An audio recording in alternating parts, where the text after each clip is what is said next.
Aquí seguimos en Radio Son los Barrios, una semana más viviendo en vivo y en directo la historia de los barrios, aquellos comienzos en Cucarrete, un programa que está teniendo muchísima aceptación porque son orígenes y vecinos que la vivieron, detalles que no van a quedar en los libros, pero sí quedan aquí plasmados en audio y en vídeo para que no se olvide.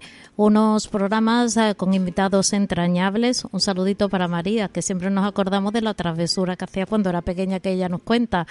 Y en el primer programa, decía, hablamos sobre el folclore, lo social, lo lúdico. El segundo estuvo dedicado a la gastronomía. El de la semana anterior, los niños que jugaban y se lo pasaban estupendamente, aquellos juegos de antes. Y hoy sobre algo tan importante como es la educación, la cultura, los colegios, cómo se vivía allí en Cucarrete. Pero para presentar a los invitados, nada mejor que dar paso. Manolo Correro, ¿qué tal? Hola. Buenos días, aquí estamos un día más. Una semana más y con la mesa llenita como nos gusta, ¿no? Sí, como no, completita. Como de otra manera. Pues preséntanos a los invitados. Pues hoy vamos a hablar de la educación, vamos a hablar de los maestros rurales de aquella época, de cómo los alumnos veían al profesor y desde el punto de vista del profesor cómo veía a los alumnos, cómo veía a los que vivían en Cucarrete y alrededores, ¿no? Cómo se vivía en aquella época. Tenemos al profesor, como no nos podía faltar, ¿no? Que es Jesús Burillo Albero. Buenas tardes, Jesús. Hola, buenas tardes. Tenemos a Andrés Correro Márquez. Hola, Andrés, buenas tardes. Buenas tardes. Francisco Correro Tineo. Hola, buenas tardes. Y Diego García Correro. 3 alumnos y un profesor. Y con ellos vamos a comenzar empezar una conversación sobre cómo desde diferentes puntos de vista se veía la educación. Primero, me gustaría empezar con el profesor, ¿no? Es decir, ¿cómo era la vida de un maestro rural? Bueno, la vida de un maestro rural en aquellas fechas era muy difícil y nunca comprendida, porque suponía mucho sacrificio. Además, no se podía enseñar lo que uno hubiese querido, porque en realidad no tenían tiempo. Los niños a la edad de 7-8 años ya tenían obligaciones de trabajo, entonces difícilmente se podía compaginar la enseñanza con el trabajo. Los niños tenían su pizarra, un cuaderno y comenzábamos con la cartilla, que para poder aprender la cartilla normalmente mínimo de 6 a 7 meses se pasaba con ellos. Luego ya pasábamos al catón y más tarde, pero muy difícilmente, algunos llegaban a usar la enciclopedia. Pero principalmente los padres en aquella fecha se alegraban de que sus hijos pudiesen decir: oye, mi hijo ya sabe sumar, restar, multiplicar y dividir. Pero una cosa muy importante, que si le preguntaban cuántos kilos tiene una arroba o un quintal, que supiesen responder. Los ríos de España, las provincias, eso era principalmente lo que podían aprender, porque se dedicaba normalmente en cada casa media hora con un niño que está pendiente de que si los pavos se me van a ir, que si los cochinos cualquiera los encuentra luego. O sea, que estaban en dos caminos. Se le decía, esto hay que hacerlo. ¿Y qué se le puede exigir a un niño que tiene que estar todo el día pendiente de algo?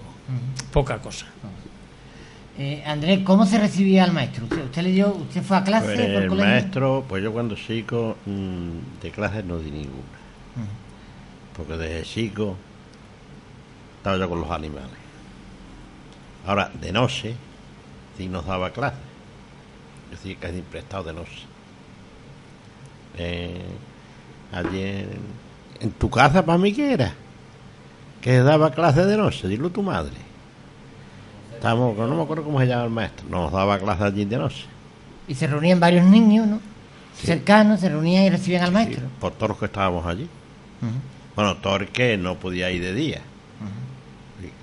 casi ninguno podíamos ir, el que no estaba con las cabras, estaba con los cocinos, el que no estaba dependiente de algo siempre. Francisco, usted le dio clase Jesús, ¿no? Sí. Mucho tiempo no estuve yo allí con él también, porque fue cuando estaba en la escuela, y como ya la escuela se derrumbó, pues ya él me parece que se vino ya o algo. Sí, ya yo no. me fui, o sea, Sí, se vino ya. yo estaría allá en Cucarrete año y medio. Sí, Pero yo dormía en la escuela, sí. pero no daba clase en la escuela. Sí, porque ya quedó allí, una parte de la escuela quedó en pie cuando se cayó. No, se cayó después de irme yo. Sí. Y se cayó por visto a las 8 de la mañana, ¿no? Se cayó... No sé la hora exacta, no sé yo. Sí, pero por la mañana, antes que los niños entraran Sí, al colegio... por la mañana fue antes. Claro. Se cayó de lo bien construida que Y dio estaba. la coincidencia esa, que se cayó la escuela y no había nadie allí. Ujú. Allí estaba, el maestro sí estaban allí. Pero Paco Polo. Paco. Se cayó la parte Que Paco era de Teruel. Donde estaba la clase, fue lo que se cayó Ajá. primero. Y Diego, ¿qué material le llevaba un niño cuando llegaba el maestro? ¿Qué material le tenía? Materiales yo tuve con otro maestro después, Francisco Vega Godín. Y nosotros llevamos pues eso. Folio, bolígrafo, lápices de colores... Un cuaderno, una libreta. Un cuaderno y ahí lo hacíamos todo. Una pizarra, no acuerdo si... Sí, una pizarra, sí. Pillamos y ahí íbamos haciendo todo lo que el maestro nos ponía. La pizarra cuadradita que era. Sí. La pizarra Que yo cuadradita. en la pizarra pues hacían las cuentas. Sí, la cuenta. También se les ponía a lo mejor una frase para que la fuesen copiando. Un dictado también. Yo, si me lo permití, es que claro, a mí es que estas cosas me apasionan porque todavía mi madre tiene ahí ese libro en el que había de todo, porque todas las asignaturas estaban en un libro. Se hizo la enciclopedia. Sí, y pasaba de hermano a hermano, de padre a hijo, y ahí, y claro, muchas veces lo he estado yo mirando y ni reflejo de lo que es muchas veces geográficamente, históricamente lo que está ocurriendo ahora, ¿no? Pero a veces también habría que ver, se ven las diferencias que hay de entonces a ahora, ¿no? Por ejemplo, ahora que tienen tantas facilidades para estudiar con los medios tecnológicos y sin embargo entonces con lo poquito que tenían, cuánto esfuerzo ponían algunos, tanto alumnos como profesores, en poder estudiar, porque como bien nos contaba Jesús, desde muy pequeños tenían que trabajar, se tenían que dedicar a ello. Sin embargo, había algunos que se empeñaban, que querían aprender, el profesor se volcaba, les ayudaba a cualquier hora del día o de la noche, y desde luego yo creo que tenía un mérito inmenso por parte de ambas partes, ¿no? Sí. La alegría que supone, de todas formas, porque a mí, yo me fui a Zaragoza y al casarme también con una mujer de aquí de los barrios, pues con frecuencia veníamos a los barrios. Y que a lo mejor estar por Algeciras y llegar una señora anciana, ya mayor, y decirle a la nieta, mira, este es el maestro que me enseñó a mí a leer. Eso supone alegría. Para que has hablado de señora, ¿era lo mismo para niños y para niñas? ¿Tenían más oportunidades los niños que las niñas? ¿O había una igualdad? Igualdad porque la niña tenía que trabajar y los padres en ese sentido pues les importaba muy poco pagar lo poco que pagaban por cada alumno, pues pagar por uno más o uno menos. Pero por regla general no había discriminación ninguna. La vida de un maestro tendría que ser dura, es decir, nos ha contado Andrés que él le daba clase de noche, pero de noche porque el maestro llegaba de noche, ¿no? ¿Cómo se marcaba un itinerario el maestro? El itinerario se lo marca uno, y principalmente Cucarrete pues casi era un núcleo que había para estar todo el día, pero en el resto del campo no. Entonces se marcaba uno un sitio para una noche y otro para la siguiente. En el lugar de la noche pues se cenaba, y a continuación de la cena, si había 5, 6, 7 críos en esa casa, pues nos sentábamos en una mesa y se comenzaba media hora o 3/4 de hora de clase, enseñándole lo más esencial. Y en esa casa por la mañana se volvía a hacer a la inversa lo que se había hecho por la noche. Por la mañana, antes del desayuno, normalmente, o sea, tenían que levantarse 1 hora antes de lo habitual, porque estaba el maestro allí y tenían que la clase, porque a continuación desayunaban y salían escopeteados pues hacia las puercas que tenían que guardar, las cabras para ordeñarlas, los pavos, o sea, a su trabajo. Y ya si eran mayorcitos de 12 años o por ahí, pues esos tenían que ir a ayudarle a los padres a rodear, a sacar, a cortar la leña, lo que fuese el trabajo que estuviesen haciendo los padres. O sea, con 12 años ya era lo que hoy con 20 años no se hace. Y luego el maestro pues desayunaba y cogía su ruta.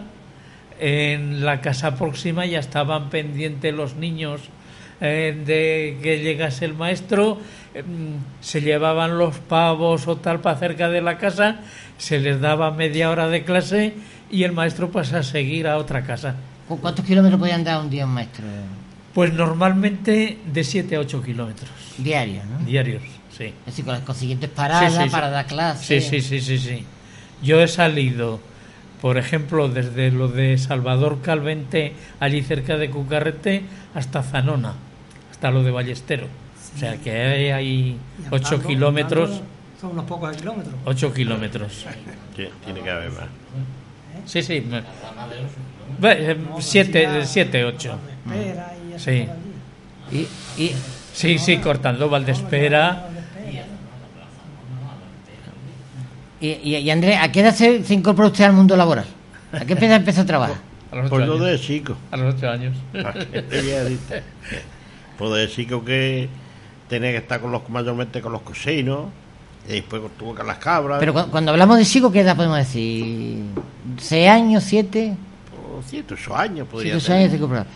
Con 8 años había que trabajar en lo que fuese. Ya era una edad laboral. Sí. ¿Y a qué edad empezó usted a dar clase? ¿A qué edad empezaron a dar clase? Pues ya dependía de que hubiese maestro. A dar clase cuando de noche, porque yo conocí en la casa de ese, allí nos juntábamos unos cuantos y el maestro nos daba clase. Aquí hay una fotografía, esa de los pavos, un niño. Que ese niño, esos pavos que están ahí, ya los guardaba él. Claro. Cuando se vinieron ellos, en la casa de Antonio, que se quedó vacía, ¿te acuerdas? Ah, bueno, eso ya fue después. ¿En una casa vacía daban clase como si fuera un colegio? No, aquello no era colegio, una casa. Una casa. Se quedó vacía. Y ya el maestro puso allí la clase allí. De noche, íbamos nosotros allí de noche a la clase allí. Una casa que reuniese condiciones, que hubiese una mesa amplia. Claro, y una sillas. Casa como esto de grande o más grande. Y con un Petromás, porque la luz no existía. La luz no, ahí uno es Petromás, Quinqueo, lo que fuera. Sí, no. Como cosa curiosa, esas fotografías de Cucarrete, por ejemplo, están reveladas en el mismo colegio de Cucarrete. Esa fotografía yo la he revelado en el colegio y pasada a papel también en el colegio. Porque usted también era fotógrafo, ¿no? Yo me ganaba la vida como podía. A ver, Jesús, acércate al micrófono para escucharte mejor, no es que si no parece que estamos en una cueva de las que hay por aquí cerca. Ahora, esto va para todos, ¿no? Para nosotros también, Manolo, porque aunque somos otra generación, hemos vivido un cambio en el sistema educativo y también en la forma de tratar a los profesores a los alumnos, los padres a los profesores y todo esto, porque aquí o se pasan o no llegan, porque yo no sé vosotros, bueno, aquí me parece que con Jesús no, pero en los colegios pues de vez en cuando alguna bofetada daban, palmetazos con maderita y tirones de oreja. Y hoy ha cambiado totalmente y hay incluso una falta de respeto a los profesores que es increíble, que yo creo que eso no se puede admitir ni tolerar bajo ningún concepto, ¿no? Porque es que encima le mandan una carta a los padres y encima los padres agreden al profesor. Entonces ya te digo que ha cambiado totalmente. Antes el profesor era respetado absolutamente. Por todos, por los mayores y por los niños. Sí, por eso te digo que ha habido un cambio radical. Sí, pero es que eso... hemos llegado a unos extremos que a pesar de las facilidades que tienen hoy para aprender los niños, pero en el colegio y en la casa nos enseña a respetar a las personas. O sea, que hoy se ha dejado de enseñar educación. Eso nos enseña en el colegio y por lo tanto, pues es lo que tenemos. Es que aquí entraríamos en el debate, pero es que yo creo que eso debe empezar en la casa. Son los padres los que tienen primero que enseñarles a tolerar y a respetar, que ahí entonces el mundo iría mucho mejor. La enseñanza es una trilogía que es padre, maestro y niño. Claro. Si falla algo de estos tres elementos, ya falla la educación y la enseñanza. ¿Cómo se portaba Jesús con vosotros? ¿Daba miedo o no?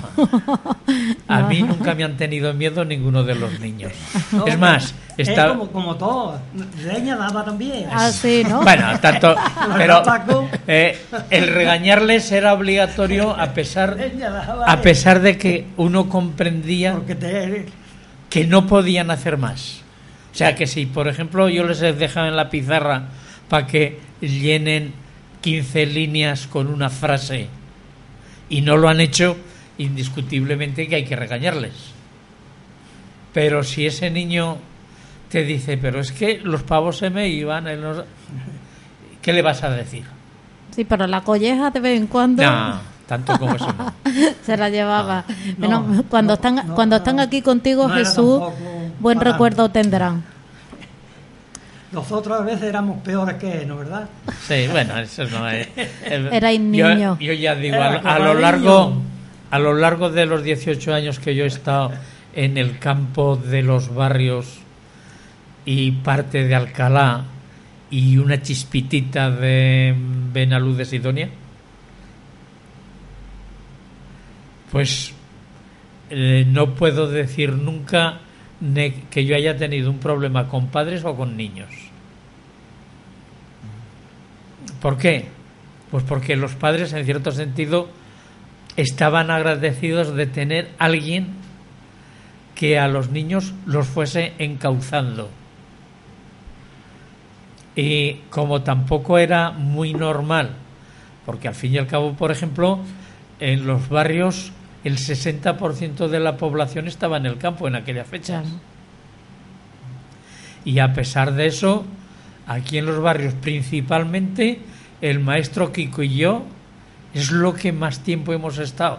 Ha habido a lo mejor una persona que ha estado un año por algún sitio, pero porque era muy difícil ganarse la vida. Francisco, ¿los niños tenían ganas de que llegara el maestro o la figura del maestro no gustaba? Pues sí.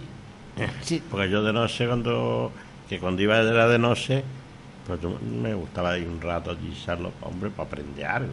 ¿No? Porque es que no, vamos, que no, si no tiene ganas, si no va con fe en ninguna cosa, no aprende nada. Y los padres fomentaban que fueran los niños con ganas a cada clase, ¿no? ¿O no? Y yo creo que decía, ya te puedo ir a la escuela. Y iba a ver.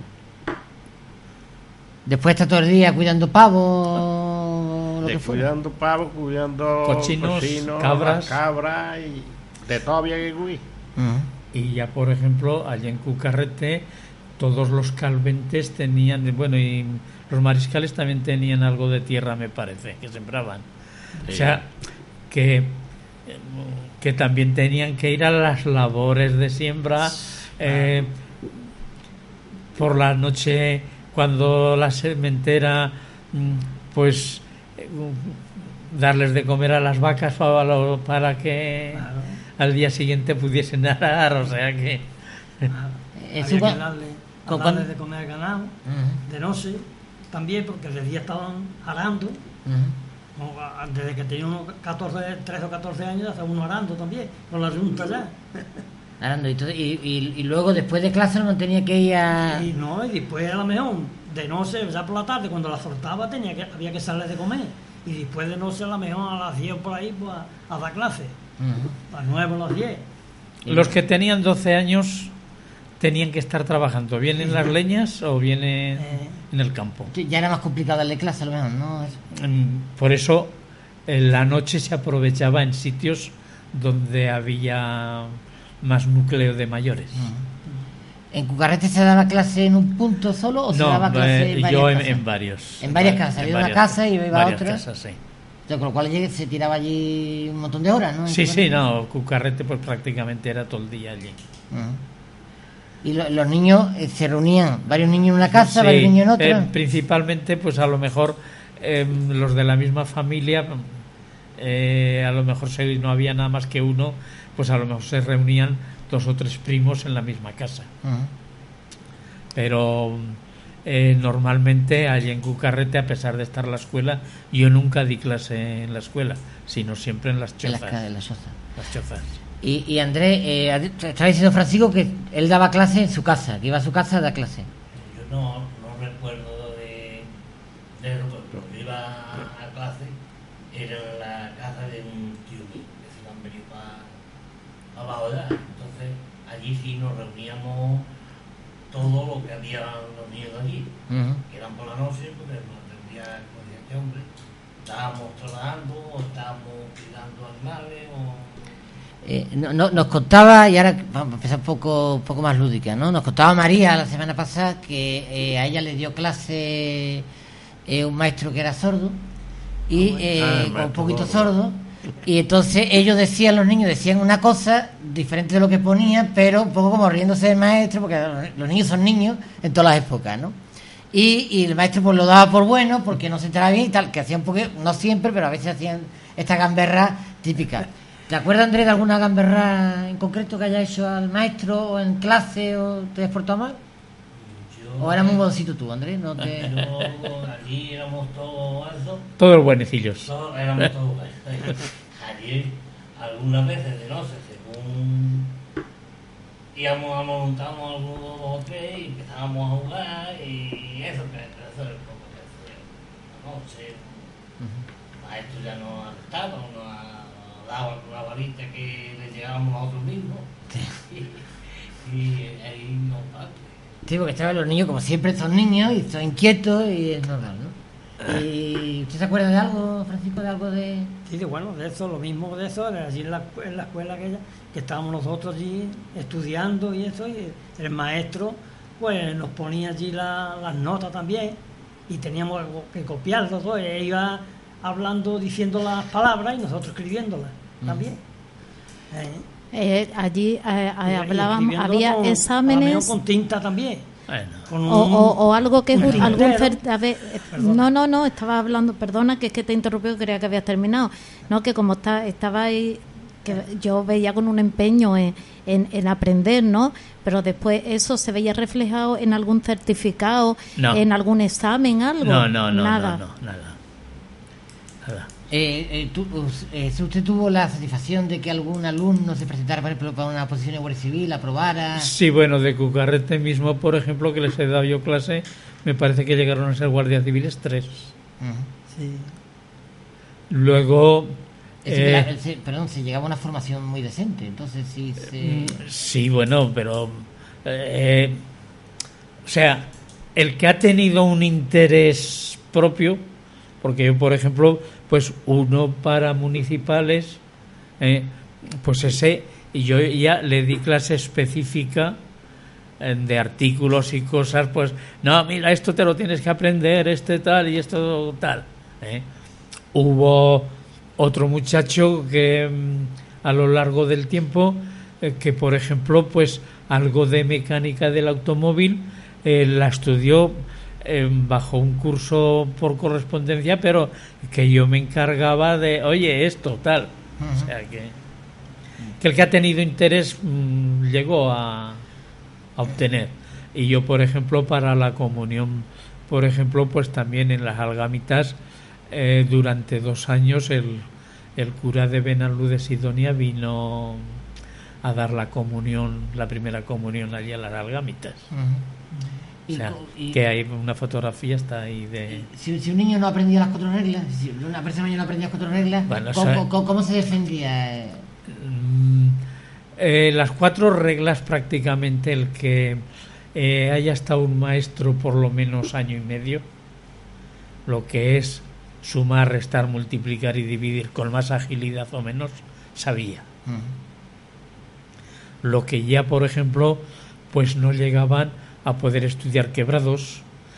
Yo las reglas de 3 se la habré enseñado a interés y cosas de estas, pues a lo mejor a un 5% de los niños que he llegado a darles clase. ¿Usted cuántos niños da clase más o menos? Yo calculo unos 1000, cerca de 1000. Cerca de 1000. A lo largo de 18 años. Estamos hablando de 1000 niños donde se desplazaban a las casas, andaban 8 kilómetros diarios. Exacto. Es decir, Claro. O en sitios, por ejemplo, como los 6 meses que yo estuve en Ojén, esos los pagó el ayuntamiento y esos fueron 6 meses. En el Jautor y Vega Blanquilla yo he estado 2 años, que daba clase por la mañana en el Jautor, allí venían todos los niños de la finca, y en Vega Blanquilla venían todos los niños de la dehesa La Yegua y de Vega Blanquilla, que eran de don Manuel Romero, y cualquier niño que quisiese de los alrededores también venía a clase. O sea que, y ahí pueden aprender más por la sencilla razón de que es muy distinto a media hora en una casa para 3 niños a que tengas por lo menos 4 horas aunque haya 20 niños. Se puede enseñar más y de distinta forma. Claro.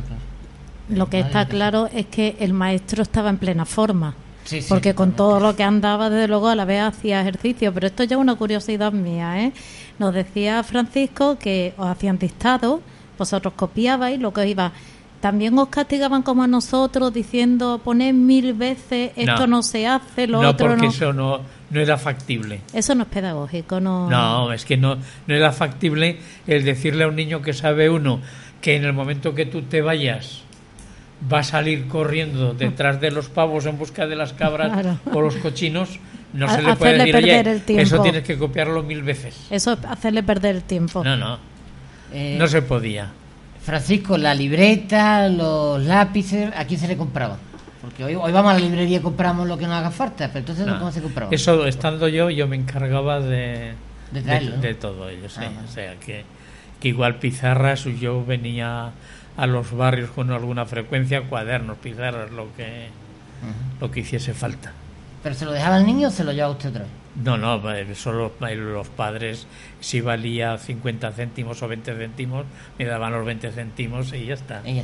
O se encargaba al recovero, que los recoveros eran unos señores que tenían sus rutas por el campo, que era la tienda andante.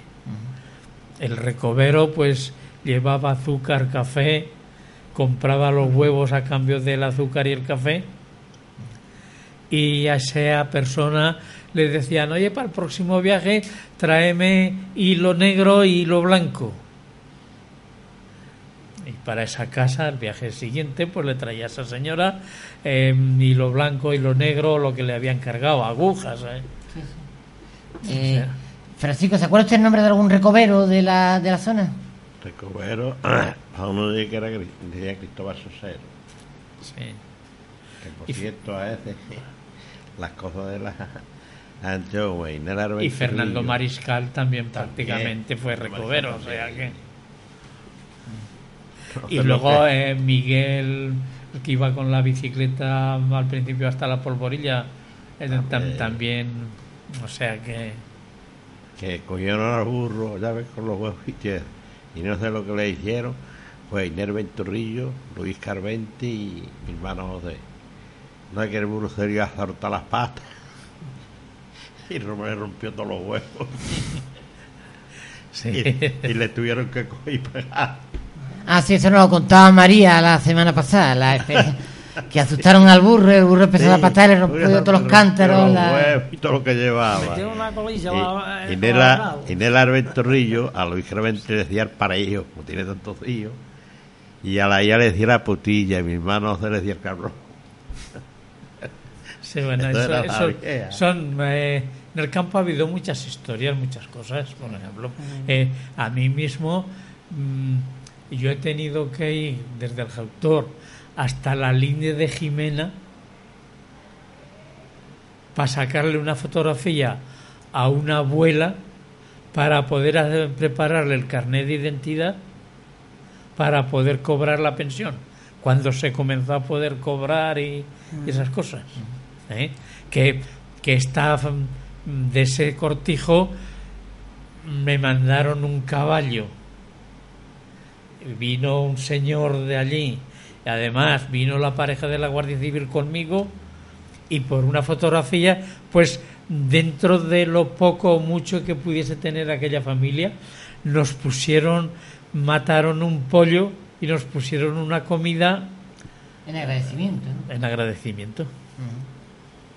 Sí, claro. Antes eso es lo que había. La comida, el agradecimiento, la hospitalidad. Pero exactamente, es que el ir, por ejemplo, desde el Jautor a la linde de Jimena, que fueron 2 horas y media o más. Sí. Vinieron con un caballo para mí y la Guardia Civil vino conmigo también, el destacamento del Jautor, conmigo hasta allí, hasta el cortijo ese. Siguiendo la línea que estamos hablando de la hospitalidad, el recibimiento y tal, ¿ha cambiado mucho? Mucho. Mira, en aquellas fechas, por ejemplo, normalmente en ninguna casa llegaba alguien que no tuviese hospitalidad. Si era la hora de la comida, de lo poco o mucho que tuviesen en esa casa, partían y decían: no, oye, che, venga, un plato de comida. O sea, cosa que hoy no existe. Pero en aquellas fechas, normalmente el café, pues era raro llegar a un sitio, un poquito de café, aunque fuese de garbanzos,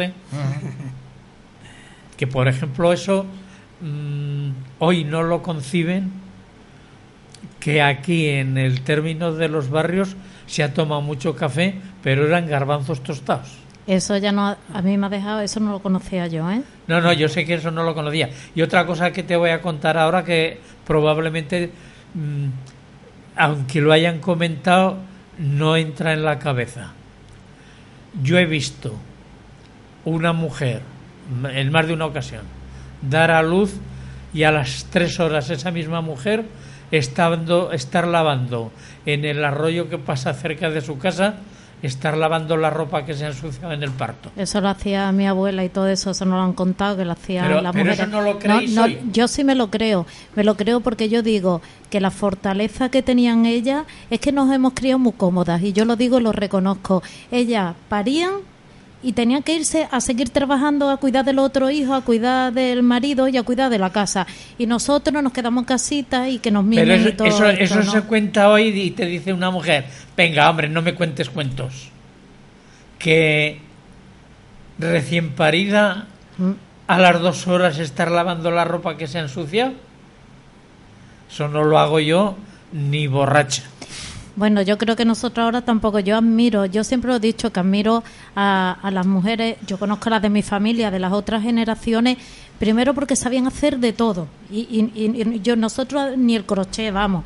Y después que tenían una fortaleza increíble, pero incluso ya mayores, ya muy mayores, se les veía que eran fuertes, pero tanto mentalmente como físicamente, ¿no? Y yo siempre lo he dicho, yo creo que aunque fue una vida muy dura, porque llevaron una vida muy dura, la alimentación, la forma de vivir, todo, le hicieron unas personas muy fuertes en todo. Y claro, a mí me lo han contado desde pequeña, mi abuela tuvo 15 hijos, imagínate, es que tenía que trabajar por narices. Que era bastante normal, entonces. Era muy normal, le vivieron 10, porque también un elevado índice de mortalidad infantil.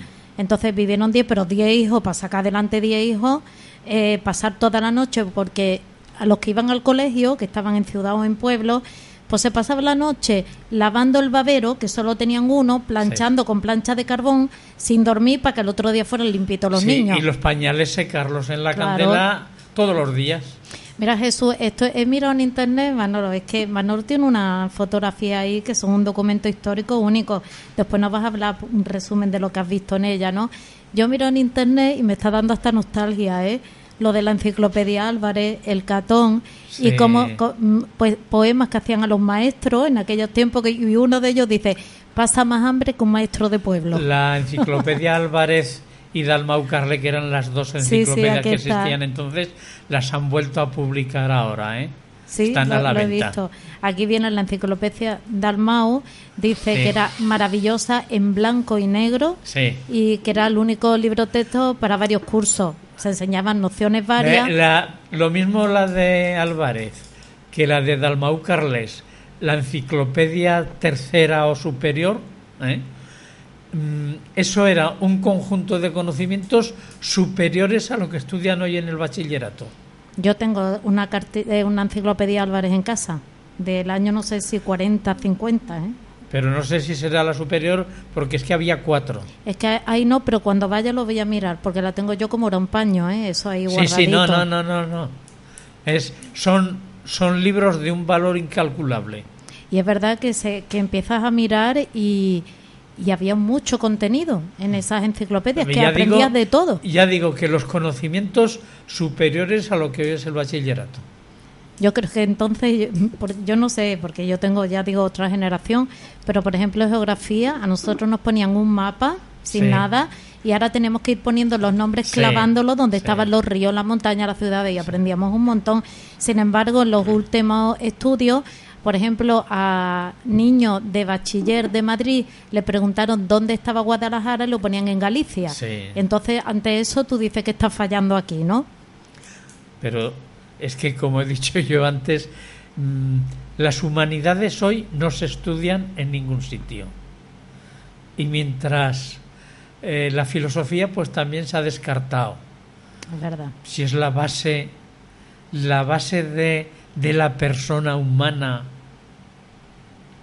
del comportamiento humano, está en los libros de humanidades y filosofía. Y eso hoy no existe. Yo, como soy de letras, pues mira, yo por ahí me libro de esto, porque es verdad que además yo soy de griego, latín, filosofía y de todo esto, ¿no? Y yo ahora, cuando por ejemplo veo lo que estudia mi hija, lo que estudio eso, a veces me pierdo, ¿sabes? Porque yo se lo decía, digo, es que aunque yo era de letras, yo también he estudiado matemáticas y física y química, o sea, sabíamos de todo. Porque yo creo que la base es saber de todo. Luego te especializas ya en lo que a ti más te gusta o mejor te vaya, ¿no? Y yo creo que entonces la educación está bien porque sabían de todo, un poco, más, menos, pero sabían de todo, ¿no? Y eso ya era un avance que tenían. Era cultura general. La cultura general, que decía. O sea que yo, pues, cuando me fui de aquí a Zaragoza, pues yo lo primero que hice fue un curso de mando intermedios administrativos, 3 años de gerente de empresas cooperativas, y a todo esto trabajando. Hay que seguir estudiando. Pero que yo tuve la gran suerte de tropezar con una empresa con un contrato verbal de ganar 10.000 pesetas mensuales. Y el primer mes ya cobré 17.500, habiendo entrado para ganar 10.000. Me ha llamado mucho la atención el que andara un profesor 8 kilómetros diarios para dar clases para los niños, pero además estamos hablando que, claro, en ese trayecto iría con la ropa, las mudas, si llevaba pizarra para venderla, si a los niños le hacía falta. Sí, bueno, eso el día que eso, pues, o sea, el decir la vida. Es decir, que el planteamiento de que tengo que andar 8 kilómetros, tengo que ir a autora, que no se pensaba si era largo, era corto, llevaba un esfuerzo, ¿no? No, pensar, lo único que se pensaba, oye, que para la 1 tengo que estar por tal sitio que tengo que comer. Ya el ir a cenar o eso, ya se sabía que la noche no tenía tabiques. Francisco, y ¿Sus padres le exigían a usted, por ejemplo, el que estudiara, que se preparara eso? ¿Cómo afrontaban los padres de aquella época el tema del estudio? Mi padre en aquellos tiempos era cuando él murió, yo todavía tenía unos 11 años por ahí. Que, bueno, yo estaba estudiando y eso, pero que todavía no... ¿Usted es el menor, el mayor de la familia? ¿O ¿Qué puesto ocupaba? Yo soy casi el más chico. Mi hermana, una hermana que tengo, más chica que yo. Los demás son mayores todos. Éramos 9 hermanos. Bueno, y me llama la atención, ¿y en aquella época cómo se afrontaba una familia la muerte del cabeza de familia, el que daba los ingresos? ¿Cómo se afrontaba con...? Antes de mi padre murió un hermano mío también, la mili. En aquellas fechas, hasta el día antes de morirse, tenían que estar trabajando. Porque no había otro remedio. Claro, ya sobre los años 60 se comenzó a cobrar las primeras pensiones, pero hasta los años 60 no tenían nada. Nada. El trabajo, la mano de obra, el trabajo diario y lo que había. Fuerza. Mira, por ejemplo, el carbón terminaban en el mes de mayo, los que no tenían sementera, terminaban en el mes de mayo y hasta que comenzaban las corchas estaban indiscutiblemente arreglando algo, que si los techados de las chozas, que había que repasarlas todos los años. Hoy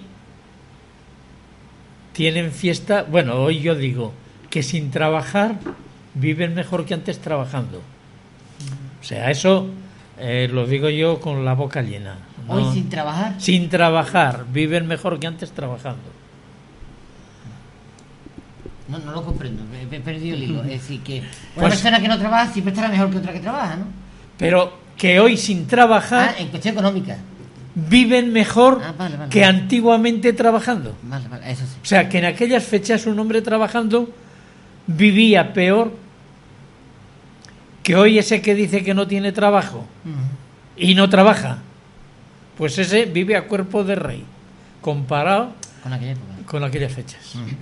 Dice, comparado, porque hoy el que menos, como es que dice, está cobrando también. Sí. Y en aquellos tiempos cobraba, bueno, lo que trabajaba era lo que se comía.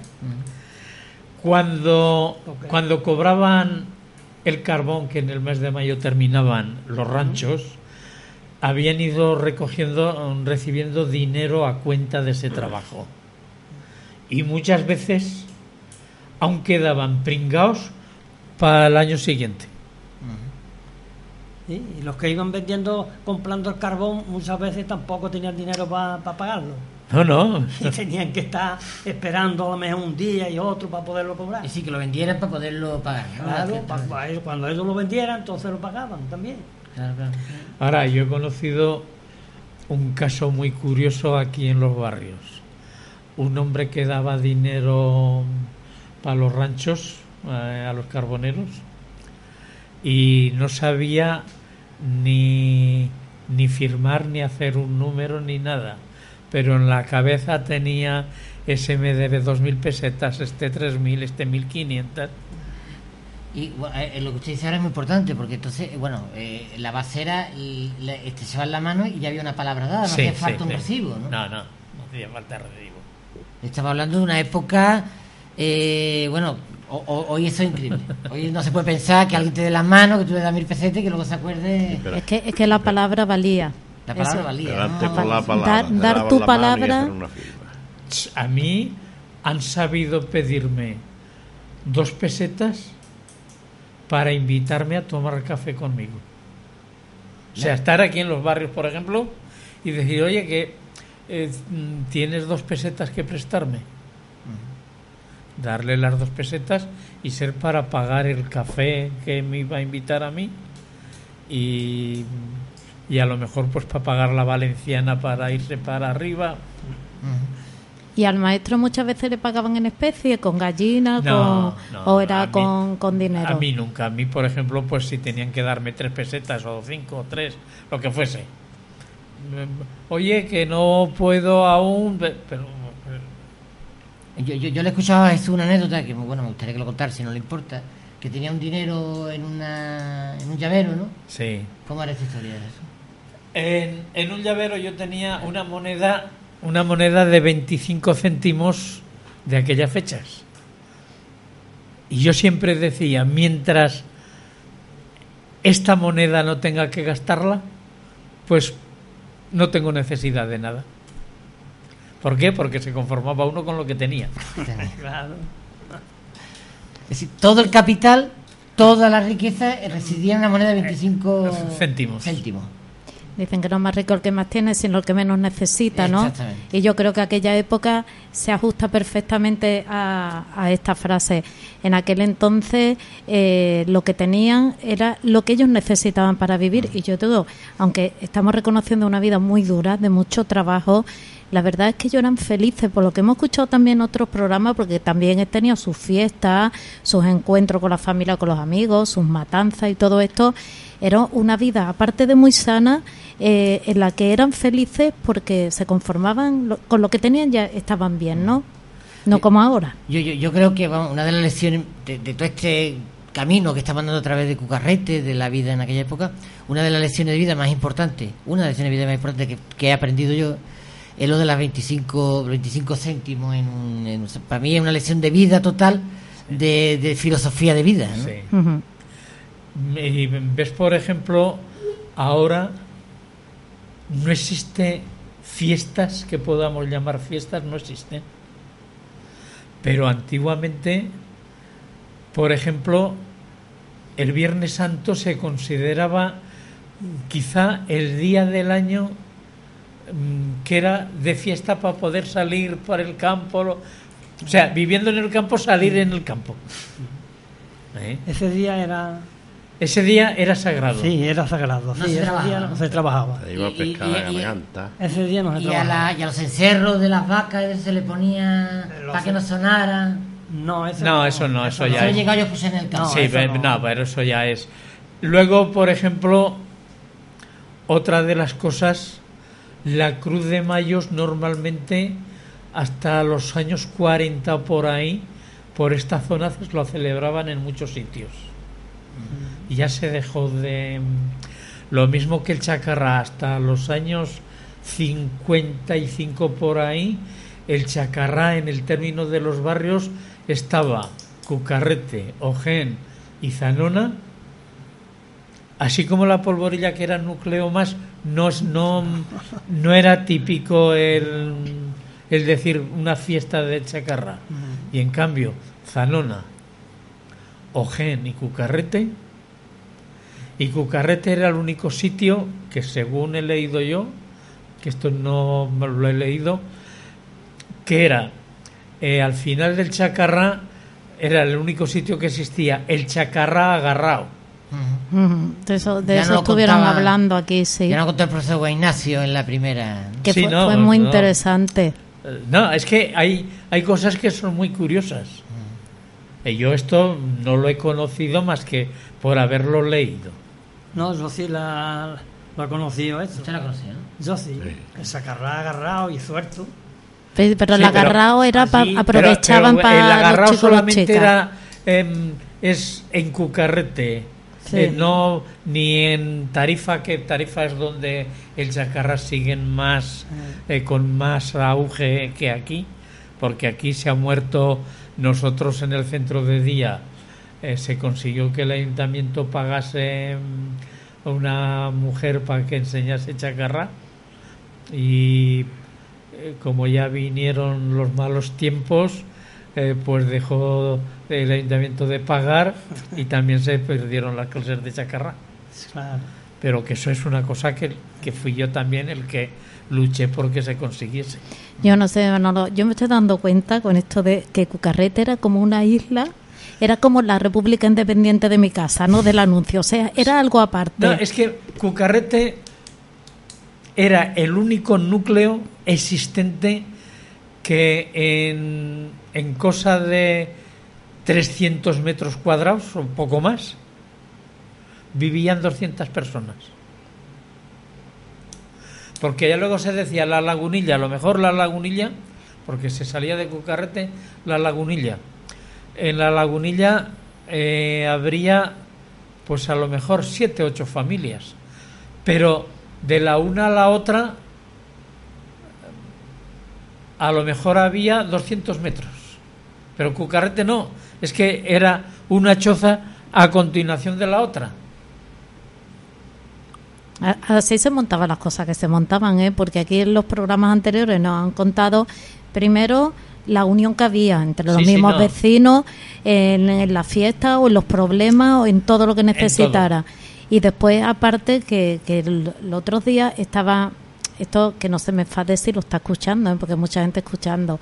Aquí en una tienda de aquí me decía un señor, yo es que no soy de Cucarrete, yo soy de los barrios, mi mujer es de Cucarrete, y Cucarrete no era tanto. Y digo, mire, yo no soy de Cucarrete, pero por lo que yo estoy escuchando, aquello era algo único, porque es que era un enclave social, económico y de todo, porque aquí nos contaban que en una posguerra que no pasaran hambre, eso vamos, por eso digo que es como algo aislado, es como una isla, ¿no?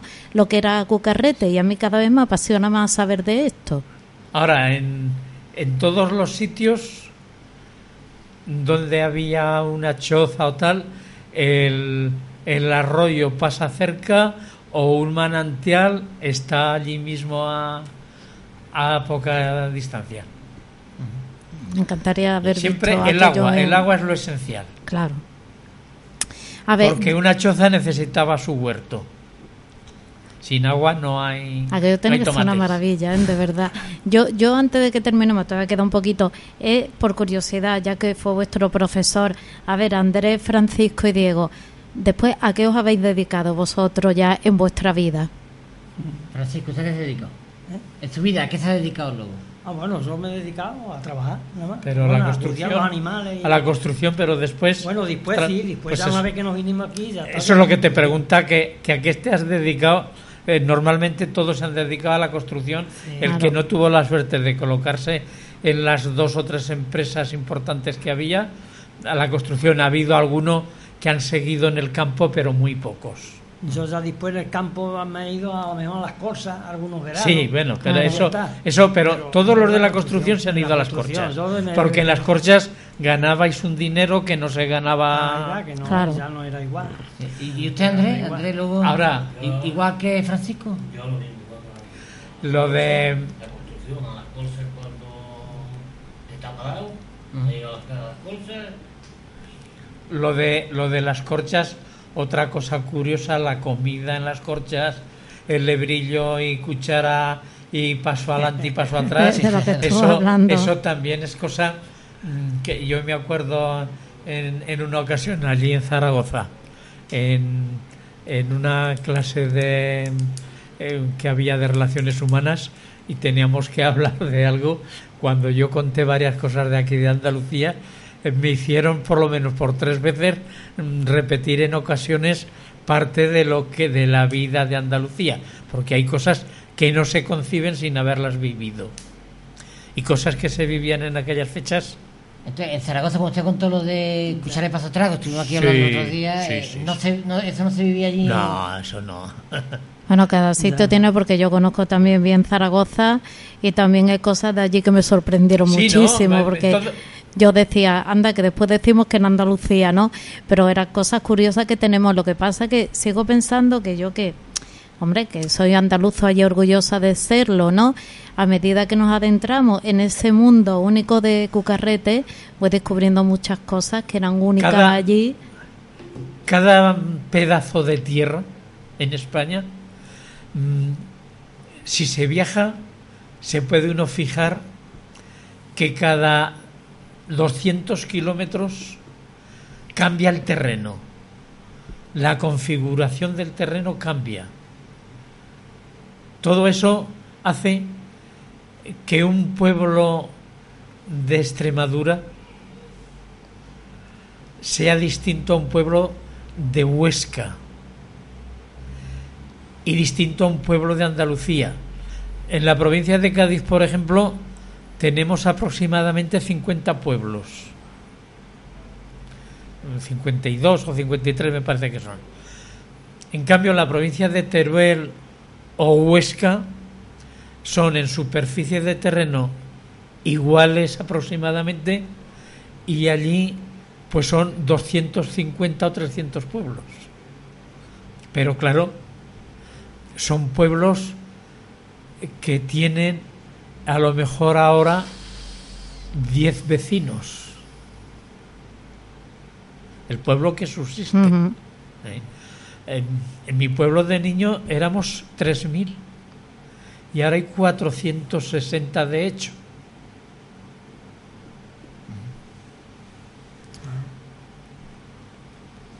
Bueno, pues aquí lo que es en este rinconcito va aumentando la población, o sea que por ahí no nos quejaremos, por lo menos lo que es los barrios y el campo de Gibraltar, ¿no?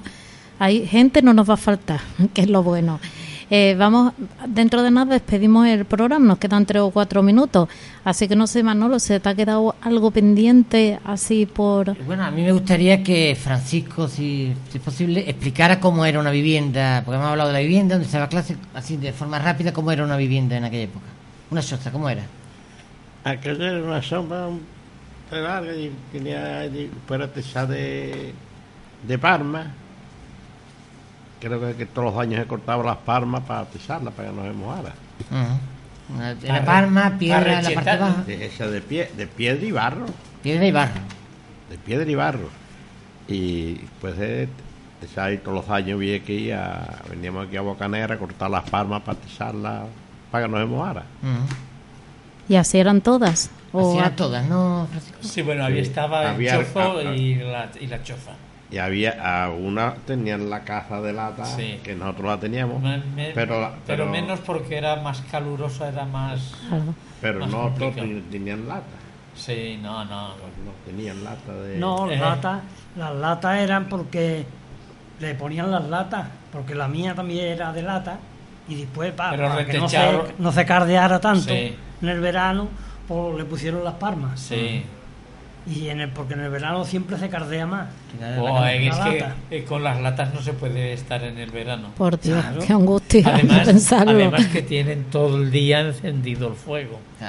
Claro, también. Cosa que hoy las mujeres de hoy, si tuvieran que tener el fogón encendido todos los días... Nos tendría que dejar una semana viviendo aquella época. Sí. En la cocina que había para hacer de comer y eso, que aquello se encendía la candela en medio de la cocina. Uh-huh. Y aquello no vea el humo que saltaba. Eso también. No vea el humo, como se ponía el techo negro todo. Y al alcanzar a mi padre tenía unos tomos de libros. ¿Qué tomos de libros tenía? Este es el hombre que más sabía de todo esto por tonto. ¿Recuerda de cantar a mi padre? ¿No? Sí. Claro, no se va a acordar. ¿Su padre cómo se llamaba? Para que le quede con... Miguel Correro Márquez. Miguel Correro Márquez.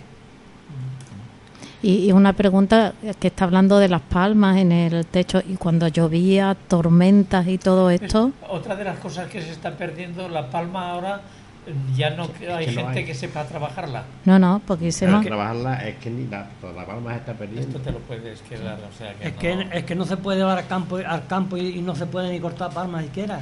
Pero sé que ya no podemos coger nada, nos ponen multas, ya no podemos coger estas garninas, ni espárragos, ni caracoles, ya no. Tranquilamente por eso. Igual, ahora, si queréis que os pasen los ficheros, igual me da. O sea que... Bueno, es que aquí Jesús tiene un archivo histórico de Cucarrete, tremendo. Gráfico y sobre todo de aquellos tiempos que él vivió y que en una parte nos ha dejado en este programa. Yo supongo que como aquí nos queda mucho por hablar de Cucarrete, ¿no? Siempre que se ha olvidado algo, Manolo yo creo que os trae, porque es que hay tanto que hablar de Cucarrete. Es que aquella era una época, a mí de verdad, yo te digo, no me importaría estar una semana viviendo de aquella manera, aunque trabajara, pero un montón, porque trabajaban mucho, tanto hombres, mujeres, niños, niñas, hasta los animalitos tenían pero allí que currar. Como le digo yo a mi mujer en ocasiones, porque dice, oye, yo como vivíamos, digo, sí, pero con las comodidades de hoy. ¿Verdad? En el campo tan sano, tan tranquilo. Pero con las comodidades de hoy. Por lo menos la lavadora, Porque no vea para lavar en el río en pleno invierno con el agua helada, Pobrecita lo que pasaban, Desde luego que desde aquí un homenaje a todas aquellas mujeres y hombres que tanto trabajaron, bueno, en Cucarrete y en todos sitios, Porque desde nuestra perspectiva de una vida cómoda y más la que tendrán nuestros hijos, pues cuando hablamos es que nos parece, como decía Jesús, de ciencia ficción, ¿eh? Como que aquello no ha existido, pero sí que lo han vivido. Nos tenemos que ir ya, es que aquí el tiempo se pasa muy rápido hablando de estas cosas tan interesantes.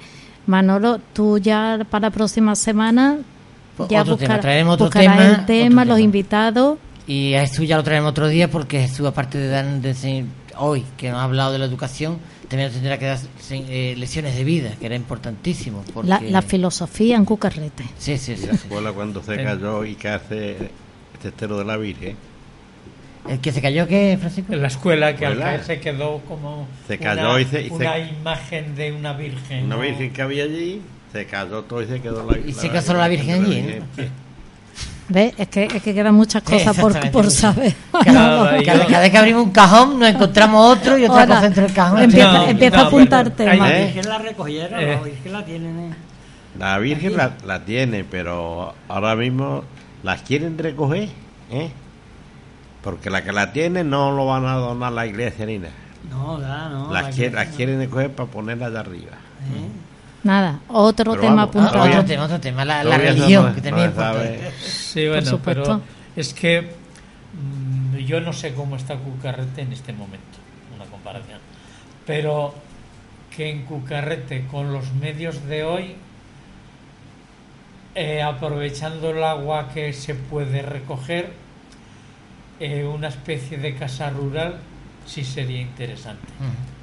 Bueno, pues mira, aportando ideas. Sobre la mesa, ¿no? Bueno, pues seguiremos hablando de todos estos temas, de mucho más. Muchas gracias por haber estado con nosotros. Yo creo que es que lo ideal sería traer a todos los que van pasando, ¿no? Pero es que no cabemos. Claro. Y ya pues para la semana que viene tú nos sorprendes con un tema y con tus invitados, Manolo. Bueno, gracias sobre todo a Radio Sol por abrirnos las puertas y este aire fresco, y que si de estas conversaciones alguien... De aquí sale un libro, de aquí sale un libro. Claro, una persona joven se para y escucha a su abuelo un poquito más, pues ya nosotros satisfechos. Con que consigamos eso ya hemos cumplido nuestro objetivo. Yo estoy diciendo que de aquí vamos a hablar con un historiador, cronista de la villa, alguien, de aquí sale un libro con lo que es la historia, no contada en los libros de Cucarrete, que es la historia viva, la que ellos han vivido y de las que nos hacen partícipes y de la que todos aprendemos. Así que es vuestra casa Radio Sol, ya lo sabéis, ya sois parte de esto, y siempre que queráis pues os pasáis, aunque decís hola, un café. Seguimos diciendo, para las próximas semanas a estas horas el aperitivo viene muy bien, si alguien se quiere brindar, nosotros encantados. Hasta la próxima semana, seguiremos en Cucarrete.